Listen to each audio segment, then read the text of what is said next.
وَإِنْ أَحَدٌ مِّنَ الْمُشْرِكِينَ، اور اگر کوئی ایک مشرکین میں سے، یعنی ان لوگوں میں سے اگر کوئی ایک جنہیں تم پکڑ رہے ہو یا مارنے لگے ہو، استجارک، آپ سے پناہ طلب کرے.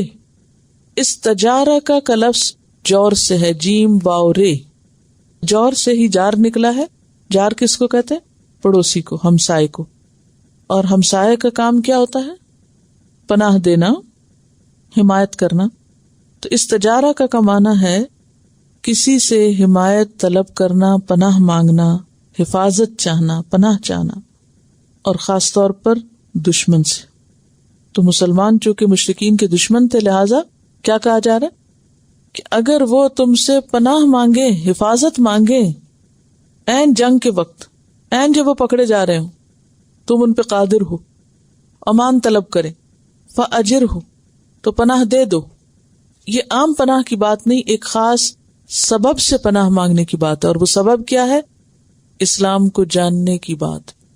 کہ اگر اس وقت بھی وہ کہیں کہ اچھا تم ہمیں اپنے دین کے بارے میں بتاؤ، تو تم اپنا ہاتھ ان کے قتل سے روک دو اور انہیں امان دے دو، پناہ دے دو. حتی یسمع کلام اللہ، یہاں تک کہ وہ اللہ کا کلام سن لے. کون سن لے؟ مشرک جو پناہ مانگ رہا ہے. کب مانگ رہا ہے یہ پناہ؟ جب ان کی پکڑ کا موقع تھا. اس وقت بھی اگر کوئی کہے کہ مجھے اللہ کا کلام سننا ہے، تو تم اٹھی ہوئی تلوار روک دو، یعنی کہ اپنا منصوبہ پوسٹ پون کر دو. سناؤ ان کو اللہ کا کلام، بتاؤ ان کو اللہ کی بات. ثم ابلغہ مأمنہ، پھر پہنچا دو اس کو اس کی جائے امن پر. کس کو پہنچا دو؟ مشرک کو. پہلے اس کو کلام سناؤ، پھر اس کو اس کے گھر تک پہنچاؤ. مأمن جائے امن کو کہتے ہیں. اور جا یا جگہ کے لیے جو اسم آتا ہے اسے کیا کہتے ہیں؟ اسم ظرف، ظرف مکان. تو یہ مأمن جو ہے یہ ظرف مکان ہے، یعنی امن کی جگہ، یعنی ایسی بستی یا علاقہ یا جہاں کا وہ رہنے والا ہے وہاں تک اس کو جا کے پہنچاؤ. ذالک، یہ کیا، یہ یعنی یہ کیوں کہا جا رہا ہے، یہ حکم کس لیے ہے؟ بأنہم، اس وجہ سے ہے کہ وہ قوم، ایسے لوگ ہیں، لا یعلمون، جو علم نہیں رکھتے. ابھی تک انہوں نے جانا ہی نہیں دین کو. کس چیز کا علم نہیں رکھتے؟ دین کا، اسلام کا، قرآن کا، اللہ کے کلام کا. اور کلام اللہ سے مراد یہاں قرآن ہے. قرآن کی ڈیفینیشن کیا ہے؟ ہوا کلام اللہ. تو کلام اللہ کیا ہے دراصل؟ قرآن. یعنی اس کو پھر اللہ کا کلام سناؤ. اگر وہ سمجھ جائے، مسلمان ہو جائے تو ٹھیک ہے، اور اگر نہ سمجھے تو اب وہی نہیں مارنا شروع کر دو، اس کو اس کے گھر پہنچاؤ، اور پھر اگلے مرحلے پر دیکھا جائے گا کہ اس کے ساتھ کیا سلوک ہوتا ہے. تو اس آیت سے کیا بات آپ کو سمجھ میں آئی؟ کوئی خاص بات سمجھ میں آئی؟ دوسرے کو آخری حد تک سمجھنے کا موقع دینا چاہیے. اور خاص طور پر اگر جنگ کے زمانے میں بھی دشمن اسلام کی بات، اللہ کی بات جاننا چاہیں تو بھی انہیں جاننے کا موقع دو، امان دو، اپنے ماحول میں آنے دو.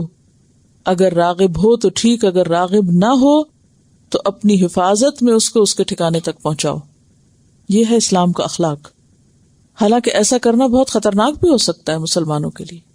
جب جنگ کے موقع پر کسی کافر کو اپنے گھر لے آنا، یا ظاہر کہ وہاں رستے میں کھڑے ہو کے تو نہیں سنائیں گے، کہیں بٹھائیں گے، کہیں رکھیں گے. تو یہ بھی ہو سکتا ہے کہ وہ تمہاری صف میں آ کے تمہارے فوجی راز لے لے اور پھر جا کے تمہاری خلاف حملہ آور ہو. اس رسک کو بھی گوارا کر لیا گیا.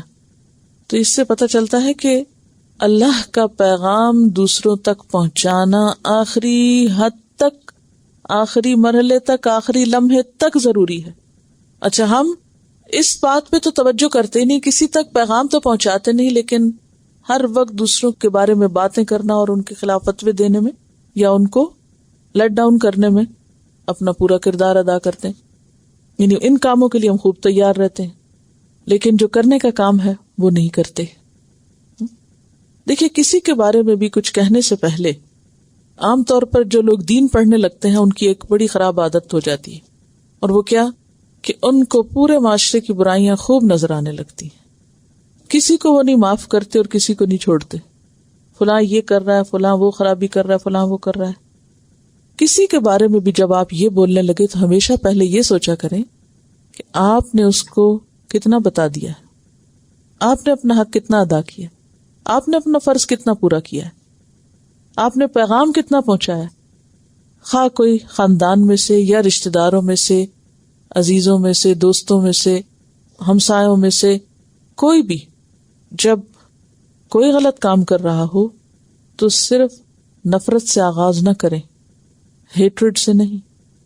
اس سے نہ تو کسی کا دل جیتا جا سکتا اور نہ ہی آپ اپنے اعمال نامے میں کوئی نیکی لکھوا سکتے. آغاز کس سے کریں؟ خیر خواہی سے. ہمیشہ دوسروں کو مارجن دے. کسی کی غلطی اور برائی دیکھ کے کیا سوچے اس کو پتا نہیں. پکڑ کب ہوتی ہے؟ 23 سال بعد، اور اس وقت بھی مہلت دی جا رہی ہے، پھر بار بار مہلت دی جا رہی.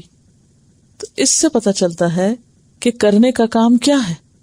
نفرتیں پھیلانا نہیں بلکہ پیغام پہنچانا. اور یہ جہاں تک پناہ دینے کی بات ہے تو اس میں ایک دلچسپ بات اس سے تھوڑی سی یعنی کہ ریلیونٹ بھی ہے، وہ یہ کہ پناہ کوئی بھی دے سکتا ہے، مرد بھی دے سکتا ہے، عورت بھی. کیونکہ حضرت ام ہانی جو تھی انہوں نے فتح مکہ کے موقع پر پناہ دی تھی کچھ لوگوں کو. آپ صلی اللہ علیہ وسلم نے حضرت ام ہانی سے کہا تھا کہ جس کو ام ہانی پناہ دے گی ہم بھی اس کو پناہ دیں گے. حالانکہ وہ خاتون تھی